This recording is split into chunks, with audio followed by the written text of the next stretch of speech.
Welcome back to the Talking Hedge. I'm Josh Kincaid, and this is your Cannabis Business Podcast. Today we're here live at the World Trade Center in Seattle. We've got some amazing guests here. We're going to be talking about marijuana media, starting with Garrett Rudolph of Marijuana Venture. Garrett is the editor-in-chief of Marijuana Venture, a leading business magazine for the legal cannabis industry and host of the Retail and Dispensary Expo. Marijuana Venture was the first monthly magazine focused on the legal cannabis industry, and the company now has published 80 print magazines since its inception. In 2015, it was named one of the 30 hottest launches out of more than 800 new titles across the country. Prior to launching Marijuana Venture, Garrett was the editor of a twice-weekly newspaper in Eastern Washington. After announcing in a column he was leaving the newspaper, Seattle area businessman Greg James contacted him about pick and shovel opportunities within Washington's newly regulated marijuana industry. Together, they started Marijuana Venture with the idea of targeting business owners, managers, and investors in the emerging recreational cannabis market. The publication began as an 8-page black and white newsletter that quickly gained acclaim among Washington's business hopefuls and eventually grew into an award-winning national distributed 164-page glossy magazine. The company has since expanded into the event sector with Interchange, a twice-yearly buying and selling event for Washington businesses, and the Retail and Dispensary Expo, an annual trade show specifically for cannabis business retailers. Garrett, thanks for being here today. Thank you. And then remotely, we have Dave Rheins. Dave is the founder of the Marijuana Business Association. The MJBA is a leading business organization in the fastest growing industry in America. The MJBA provides business intelligence, professional networking, and commercial opportunity for participants in the legal cannabis industry. Founded in 2012, Seattle-based MJBA hosts many cannabis industry trade shows, professional education seminars and workshops, and publishes the most popular MJ headline news on Facebook, mjnewsnetwork.com, Marijuana Green Pages, and Marijuana Channel 1 on YouTube. Dave is a frequent speaker and moderator at Seattle Hempfest, CannaCon shows, Collaborative Conference, Cannabis World Congress, and Business Expo, and a regular columnist for Freedom Leaf magazine. He's a proven business leader with 30 years of experience building and operating best-of-breed media and marketing organizations.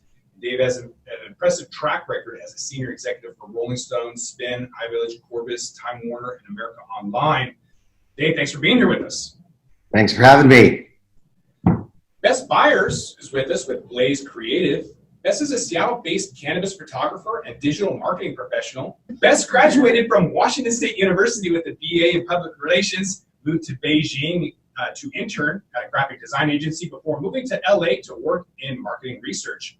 All that changed in March of 2015 when she received a job offer from Western Cultured, a legal cannabis cultivation company. She slowly transitioned from working in the garden to a sales role and then social media and marketing. By January 2016, Bess joined Grassworks Digital before starting her own company, Blaise Creative, in January 2018, providing content creation, social media management, and other digital marketing services. And independent employment has allowed Bess to pursue her passions, including writing, photography, brand development, influencer outreach, and politics. Bess, thanks for being here. Thanks for having me. And also remotely with us is Cy Williams of High Canada. Cy is the editor and publisher for the long-standing Canadian cannabis culture publication, High Canada Magazine, as well as the recently launched High Europe Magazine. A staple within the Canadian cannabis community for the last several years, High Canada comes out monthly and serves its community by informing and educating Canadians on all things cannabis in both Canada and internationally. Cy, thank you for being here. And Sharon Whitson of Hempfest. Sharon is the Chief Operating Officer of Seattle Hempfest, joining the organization in 2004. She loves saying that a PTSA soccer mom runs Hempfest, as family is a huge focus in her life. Sharon quickly found that her project and business management background could be leveraged to help Hempfest evolve and was attracted by the passionate environment Hempfest creates. In 2012, she founded Hempfest Central, the organization's first office fronted by Hemp Culture, 420 Culture Store. As the 28th annual Hempfest approaches, she looks back on the 28 years of hardcore activism that laid the groundwork for legalization to blossom with great pride and determination. She said, quote, "We've come a long way, we still have a long way to go." And when she's not at Hempfest leading the charge towards Hempfest, she's loving camping, hiking, and spending time on the river with her family. Thanks for being here. Thank you for having me.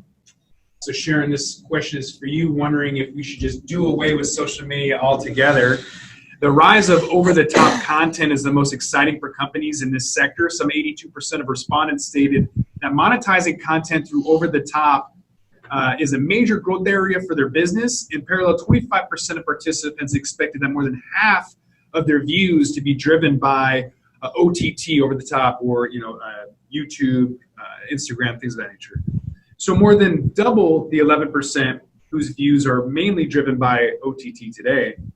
According to recent research, only 20% of businesses are able to measure the impact of social media to the bottom lines. A whopping 44% don't know if social media is working for them at all.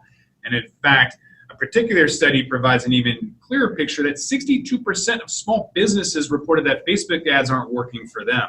So the question is, should we just do away with social media? I think I would miss it because of the personal interaction you get with your quote and unquote customers and their ability to give you direct feedback and have that interpersonal conversation. To me is super valuable. But I'll tell you what, you could post the most important, informative news article, and if it doesn't have a picture of a hot girl or gorgeous cannabis on it, it doesn't get as many hits and shares. And it's really an interesting phenomena because you're right, it is the OTT that gets it. It has to have gorgeous buds and a shocking headline to get the mileage. And it's an interesting problem because we're trying to get people involved, and remember that just keep pushing to get us to the legalization we want to get to. And you really do have to kind of think of the wacky things to say to get yourself out there. So with that, we're going to roll this one up. I'm Josh Kincaid. This is the Talking Hedge. I want to thank my guests. We have Garrett with Marijuana Venture. He's the editor-in-chief there at Marijuana Venture magazine. I also want to thank Bess Byers. Bess is with Blaise Creative. We also have right here Sharon. Sharon is with Hempfest. Day one starts on Friday, so congratulations on 28 years. Mm-hmm. Yay. On the line with us remotely is Dave Rheins with MJBA, the Marijuana Business Association. I want to thank you for being on the show with us today, Dave. Thanks for having me. And of course, Cy Williams with High Canada Magazine and High Europe Magazine. Congratulations on the expansion, and thanks again for being with us. It was an absolute pleasure. Thanks for having me. So don't forget to like, share, and subscribe, or don't, and I'm out. Yay! Thank you.